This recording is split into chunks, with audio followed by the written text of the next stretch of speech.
Hello, I am Richmond Davis, the Republican candidate for Congress from Maryland's 7th District. Today I'd like to talk to you about the budget.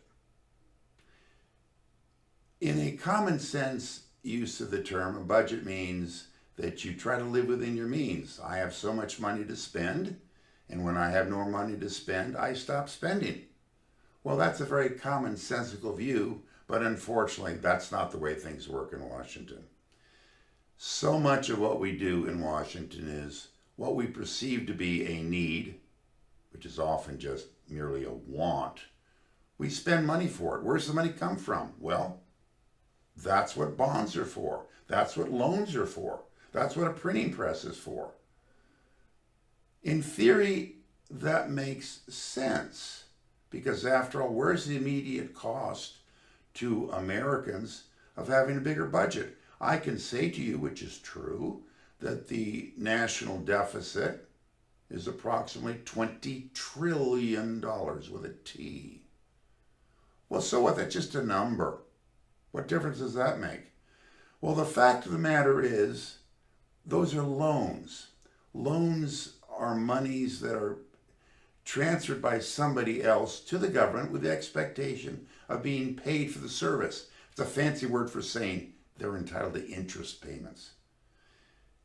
Today's interest rates are still relatively low, but as the stock market is beginning to reflect, interest rates are going up.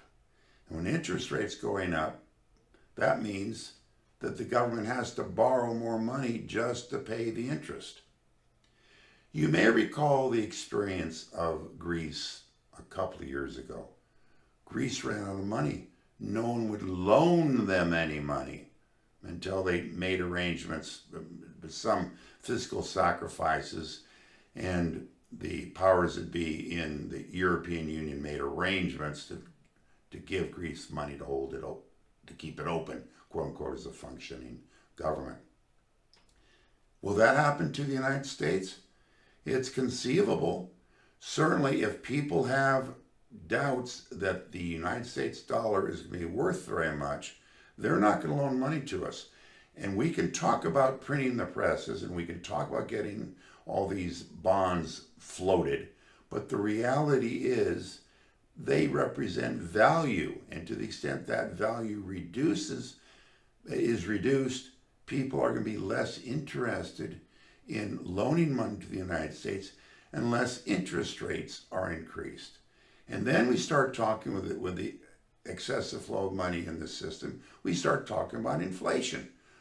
You may recall, for those of you who know your history, about what happened in the Weimar Republic prior to the ascent of Adolf Hitler in Germany. The inflation rate was so horrendous that the economy collapsed. And when the economy collapsed, people became desperate. And that led the way to Adolf Hitler and tyranny. That's not to project or predict what will happen in this country, but it does indicate we cannot ignore financial responsibility.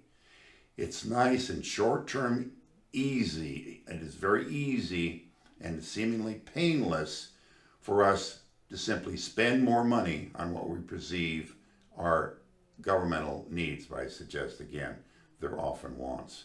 We need to instill some fiscal sanity for the long-term future of this country. That's just simple common sense.